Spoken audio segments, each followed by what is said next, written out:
Hello বন্ধুরা, কেমন আছো সবাই? আশা করছি সবাই অনেক ভালো আছো।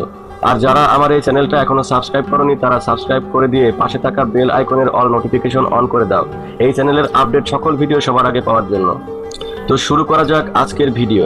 এই মুভিতে দেখা যায় জার্মানির কোনো একটা জঙ্গলের মধ্যে এমন একটা জেল রয়েছে যার চারপাশে ঘন জঙ্গল।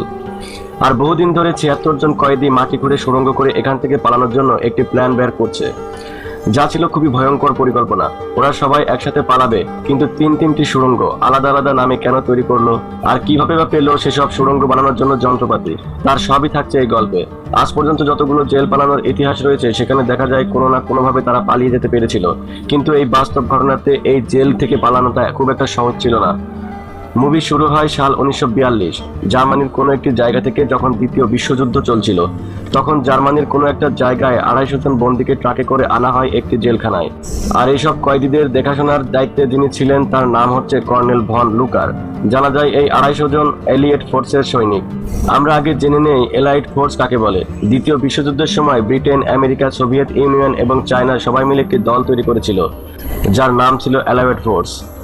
তো এই 250 জন অ্যালয়েড ফোর্সের সৈনিক যারা হিটলারের বাহিনীর হাতে ধরা পড়েছে, সবাইকে ট্রাক থেকে একে একে নামিয়ে ভেতরে ঢোকাতে থাকে সেখানকার দায়িত্বরত সৈনিকরা। আর এখানকার দায়িত্বে রয়েছেন ক্যাপ্টেন র্যামসে। ক্যাপ্টেন র্যামসে ওই 250 জন সৈন্য যাদেরকে বন্দী করা হয়েছে তাদের লিডার ছিলেন। কর্নেল ভন ক্যাপ্টেন র্যামসকে সাবধান করে বলেন, ভালো করে শোনো, এই ক্যাম্পটা আমাদের এরিয়া। এই ক্যাম্প থেকে আগে কেউ 2 বার, কেউ 3 বার, আর কেউ 8 বার বা কেউ 17 বার পালানোর চেষ্টা করেছিল, কিন্তু কেউ পারেনি। যতবারই তারা পালানোর চেষ্টা করেছে ততবারই এখানকার গেস্টাবোর হাতে ধরা পড়েছে। এবার গেস্টাবো কাকে বলে? গেস্টাবো হচ্ছে দ্বিতীয় বিশ্বযুদ্ধের সময় হিটলারের তৈরি এমন একটা বাহিনী যারা কিনা ছদ্মবেশে এখানে ওখানে পড়ে থাকতো, এবং এদের কাজই ছিল পলায়নরত মানুষদের ধরে ধরে খুন করা। মানে যারা হিটলারের বিরুদ্ধে কথা বলবে বা তার বন্দিশালা থেকে পালানোর চেষ্টা করবে তাদেরকে পৃথিবী থেকে সরিয়ে দেওয়া। সে আরো বলে, আপনি তাদের ক্যাপ্টেন, আর সবাইকে আপনি বোঝান যে কেউ যদি পালানোর চেষ্টা করে তাদের সবাইকে মরতে হবে। এখানে আপনার চারপাশে সব সময় জার্মানি সৈন্য ঘুরে বেড়াবে। রাতে সৈন্যরা এই ক্যাম্পের চারপাশে হলদারি করবে। আর এই ক্যাম্পে বেশ কিছু ওয়াচ টাওয়ার আছে, যেটা হচ্ছে চারপাশে তৈরি করা উঁচু জায়গা। আর এই ওয়াচ টাওয়ার থেকে আপনাদের উপর সব সময় নজর রাখা হবে। সুতরাং এখান থেকে যদি কেউ পালানোর চেষ্টা করে বা স্বপ্নেও দেখে, তারা ঠিকই টের পেয়ে যাবে। এই হুমকির জবাবে ক্যাপ্টেন র্যামসে বলে, আপনারা আপনাদের কাজ ঠিক মতো করুন, আমরা আমাদের কাজ ঠিক মতো করে নেব। ক্যাম্পের ভিতর দেখা যায় এখানে বেশ কিছু আলাদা আলাদা ঘর করা ছিল, আর এসব ঘরে ছিল ছোট ছোট রুম, আর প্রত্যেকের ভিতরে বিছানা পাতা, আর এখানে বিভিন্ন জিনিসপত্র রাখার জন্য আলমারিও ছিল বাথরুম, রান্নাঘর, আর পড়াশোনা করার জন্য লাইব্রেরি, এবং তাদের বিনোদনের জন্য একটা জায়গা ছিল। আর এসব কিছুর পাশাপাশি সবাই নিজেদেরকে ব্যস্ত রাখার জন্য ক্যাম্পের চারপাশে চাষাবাদ করতে পারত। আর সেখানে পৌঁছানো মাত্রই অ্যালয়েডের বন্দি চারপাশে খুব ভালো করে দেখতে থাকে, কারণ তাদেরকে যতই সিকিউরিটির মধ্যে রাখা হোক না কেন তারা সেখান থেকে পালানোর চেষ্টা করবেই। চারপাশে খুব ভালো করে দেখে তারা। হঠাৎ তারা লক্ষ্য করে ক্যাম্পটা যেহেতু নতুন তৈরি করা হয়েছে, অন্য জায়গা থেকে কিছু রাশিয়ান বন্দীদের গাছ কাটার জন্য নিয়ে আসা হয়েছিল। যেহেতু ফোর্সের 250 জন বন্দীকে ক্যাম্পে নিয়ে আসা হয়েছে আর রাশিয়াদের আবার ক্যাম্প থেকে বের করে নিয়ে যাওয়া হচ্ছে, এটা দেখে ড্যানি এবং উইলিয়াম নামক এই 2 জন একটি প্ল্যান তৈরি করে। সেটা হচ্ছে তাদের দলের মধ্যে কিছু লোক নিজেদের মধ্যে ঝামেলা লাগানোর চেষ্টা করবে, যাতে করে সব নাৎসি সেনা নজর ওই ঝামেলার মধ্যে থাকে, আর এই সুযোগে তারা যাতে পালিয়ে যেতে পারে। তারা আবারও সেখান থেকে পালানোর চেষ্টা করবে। আর প্ল্যান ঝামেলা তো লাগানো হলো, এবার নাৎসি সেনা সেই ঝামেলা বন্ধ করতে ব্যস্ত হয়ে গেলে ডেনি এবং সেজুতি নামে এই 2 জন ওই রাশিয়ান বন্দীদের ভিড়ে মিশে যায়, যাতে করে এই রাশিয়ান বন্দীদের সাথে তারাও বেরিয়ে যেতে পারে। পরে দেখা যায় সেই রাশিয়ান বন্দীদের দিয়ে গাছ কাটিয়ে সেগুলো ছোট ছোট লরিতে করে বাইরে নিয়ে যাওয়া হচ্ছে। তখন এই সুযোগটাই তারা কাজে লাগায় এবং তারা ওই ট্রাকের মধ্যে উঠে নিজেদের গায়ের উপরে গাছপালা দিয়ে ঢেকে দেয় এবং সেখান থেকে আলাদা আলাদাভাবে পালানোর চেষ্টা করে। যেহেতু সবাই মিলে একসাথে সেখান থেকে পালানো যাবে না, তাই কিছু মানুষ এই বুদ্ধিটা কাজে লাগায় এবং কিছু মানুষ রাশিয়ানদের সঙ্গে মিশে বাইরে পালিয়ে যাওয়ার চেষ্টা করে। কিন্তু কর্নেল ভন প্রচন্ড চালাক মানুষ ছিলেন। সে খুব ভালো করেই জানে এই অ্যালয়েড ফোর্সের বন্দীরা 1 ইঞ্চি ফাঁক পেলেও সেখান থেকে পালিয়ে যাওয়ার চেষ্টা করবেই, আর এটার সুযোগ তারা নিবে। এবং তার নির্দেশে নাৎসি বাহিনীর গাছের ডালপালা এবং রাশিয়ান বন্দীদের ভালো করে চেক করতে শুরু করে। এবং তখনই একে একে আরো ডেনিস, জুইক, আইস, হিলি এবং যারা পালিয়ে যাওয়ার চেষ্টা করছিল তারা ধরা পড়ে যায়। তবে ইতিমধ্যে হিট নামক এই লোকটা এমন একটি জায়গা খুঁজে বের করে যে জায়গাটা 2টো ওয়াচ টাওয়ারের মাঝখানে ছিল, এবং এই জায়গাটা এমন একটি জায়গা যেখান থেকে ওই 2টো ওয়াচ টাওয়ারের থেকে কোনো সেনাবাহিনী এই জায়গাটিকে দেখতে পাবে না। সত্যি কি তাই? সেটা পরীক্ষা করে দেখা যাক। সেটা পরীক্ষা করার জন্য হিট লোহার বল নিয়ে সেই ফাঁকা জায়গায় ছুড়ে মারে এবং হিটস ওই ওয়াচ টাওয়ারের সেনাবাহিনী চোখ ফাঁকি দিয়ে প্রথমে প্রাচীর পেরোয় এবং ওই বলের কাছে পৌঁছে যায়। কিন্তু এমন সময় উল্টো দিক থেকে একজন নাৎসি সেনা হিটসকে দেখে ফেলে। এবং তাকে লক্ষ্য করে টাওয়ার থেকে সেনারা গুলি চালাতে থাকে। কর্নেল লোগান সেখানে এসে পৌঁছায় এবং শাস্তি হিসেবে হেডস এবং আইভসকে কোরারে পাঠিয়ে দেয়। এবার কোরার কি? কোরার বলতে ওই জেলখানায় অন্ধকারের মতো একটি জায়গা আছে যেখানে কোনো বড় অপরাধ করলে কোনো এক বন্দীকে কিছুদিন সেখানে পাঠিয়ে দেওয়া হয়। এরপর মুভিতে দেখা যায় লগার বারঘাট নামে আরো একজন বন্দীকে হাতে হাতকড়া পরিয়ে সেই ক্যাম্পের ভিতরে আনা হয়। জানা যায় এই বারগেটের আগেও নাকি বহুবার জার্মান সেনাদের হাত থেকে পালানোর চেষ্টা করেছে, কিন্তু দুর্ভাগ্যবশত সে বারবার ধরা পড়েছে। আর তাকে শাস্তি হিসেবে ওই অন্ধকার জেলখানায় ততদিন রাখা হয়েছিল যতদিন যুদ্ধ শেষ না হয়। কিন্তু কর্নেল ভন একটু নরম প্রকৃতির মানুষ ছিলেন। তিনি অন্য একজন সৈন্যকে সম্মান দিতে জানতেন, তাই বারগেটকে কোরারের মধ্যে না রেখে অন্য বন্দীদের সাথে রেখে দেওয়া হয়। আর এটা করা কর্নেল ভনের অন্যতম ভুল ছিল। দেখা যায় বারগেট ক্যাম্পের ভিতরে ঢুকে লঙ্গানের সঙ্গে দেখা করে এবং তাদের কথাবার্তা থেকে জানা যায় বন্দীদের মধ্যে এজ বারগানের নামে একটি সংগঠন আছে যেখানে তারা সবাই মিলে বিভিন্ন পালানোর প্ল্যান আয়ত্ত করত। আরও তার কথাবার্তা থেকে জানা যায় সে এখানে বন্দীদের মধ্যে বেশ কয়েকজন বন্দীরা মিলে এমন একটি সংস্থা তৈরি করেছে যাদের কাজ হলো বিভিন্ন মাস্টার প্ল্যান তৈরি করা, কিভাবে এখান থেকে পালিয়ে যাওয়া যায়, এবং এই গ্রুপটার নাম হলো এক্স অর্গানাইজেশন। বারগেটকে কিন্তু এই দলের লিডার হিসেবে দায়িত্ব দেওয়া হয় এবং রাতের বেলা একটি মিটিং ডাকা হয়। সেখানে সিদ্ধান্ত নেওয়া হয় কিভাবে তারা এখান থেকে পালাবে।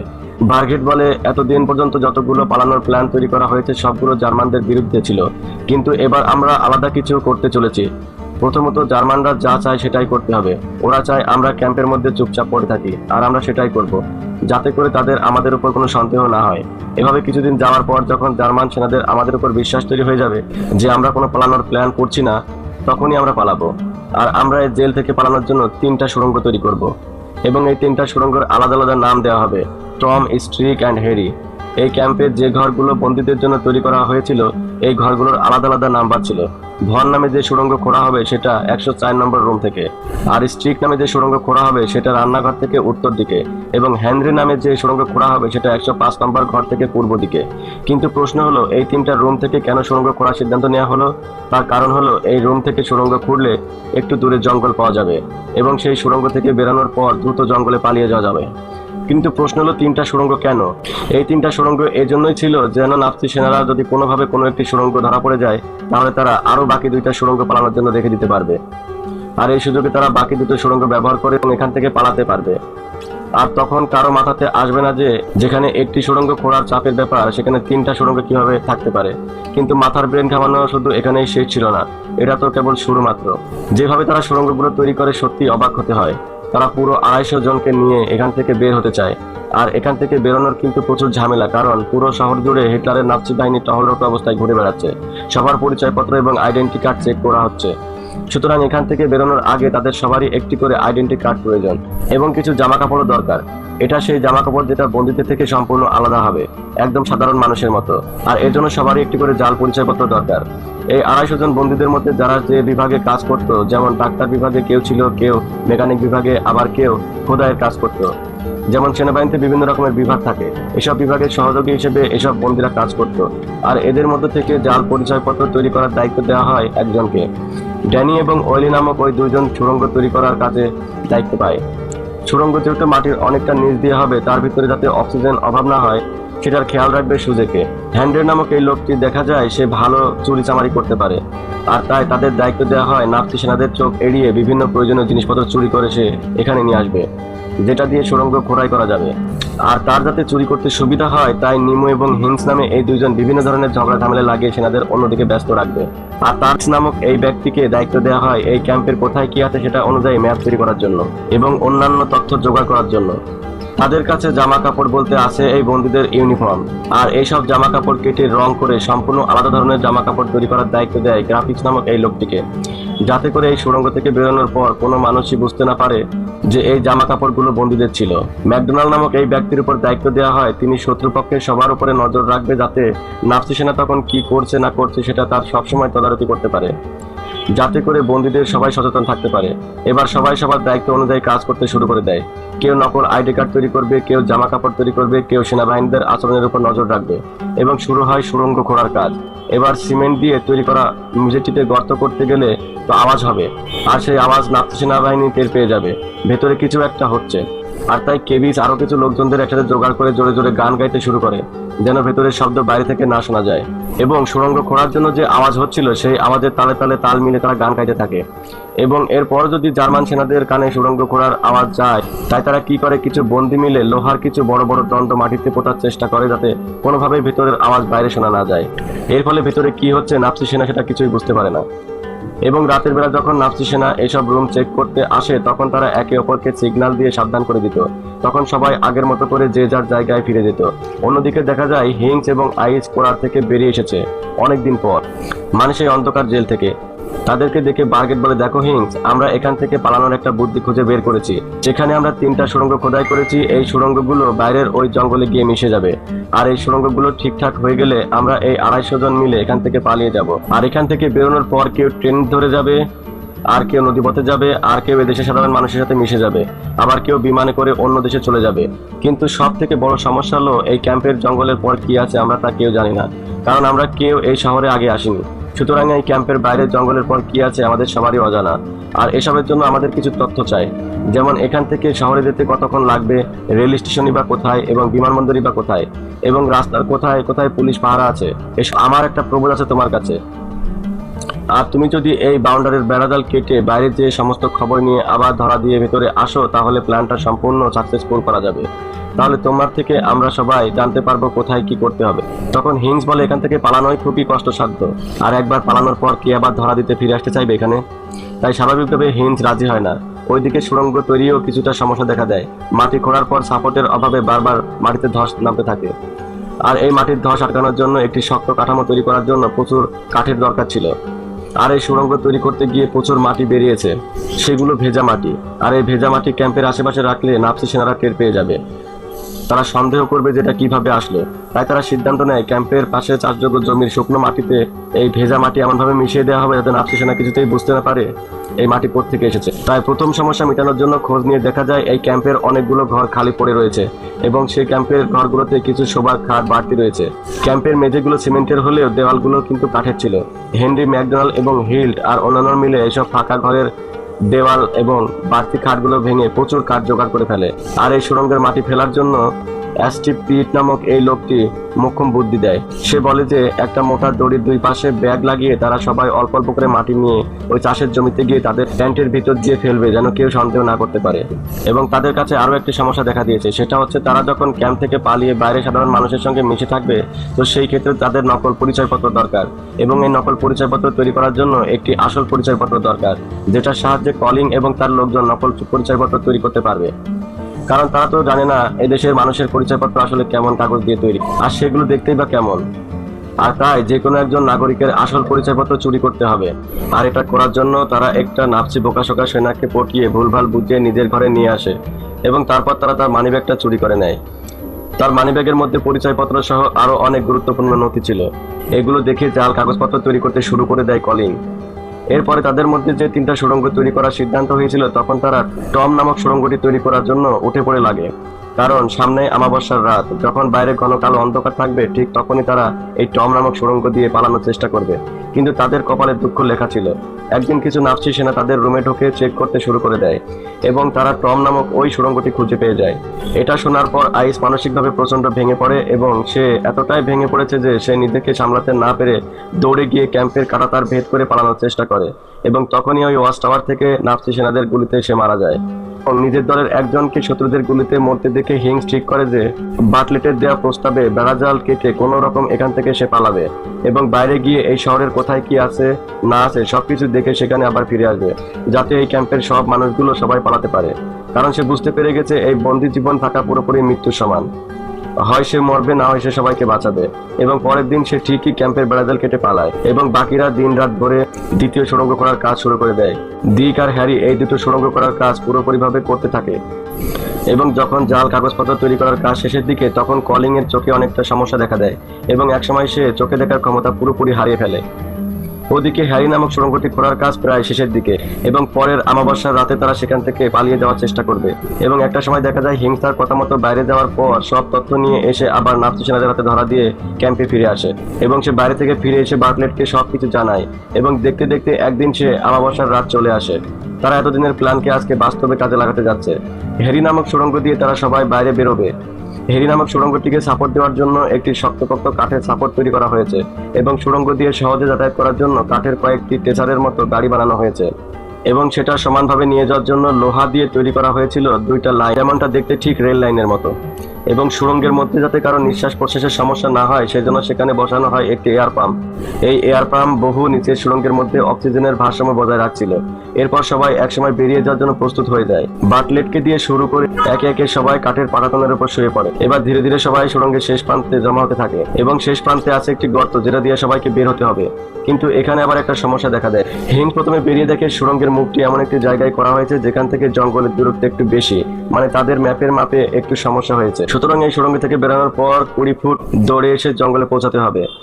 আর এটা খুবই রিস্কের কাজ, কারণ এই সুড়ঙ্গ থেকে বেরিয়ে জঙ্গলে যাওয়ার সময় তারা নাৎসি সেনাদের নজরে পড়ে যেতে পারে। তাই হিটস একটা বুদ্ধি বের করে। সে বলে ক্যাম্পের বাইরে যে সেনারা পাহারা দিচ্ছে তারা সবাই ক্যাম্পের দিকে মুখ করে তাকিয়ে রয়েছে, অর্থাৎ জঙ্গলের দিকে কি হচ্ছে সেটা তারা নজরে রাখছে না। আর হিট সেখানে কি করে, একটি দড়ি নিয়ে সুড়ঙ্গের মাথায় বেঁধে রাখে আর একটা গাছের সঙ্গে বাঁধে, যে গাছটা ছিল ওই জঙ্গলের মধ্যে।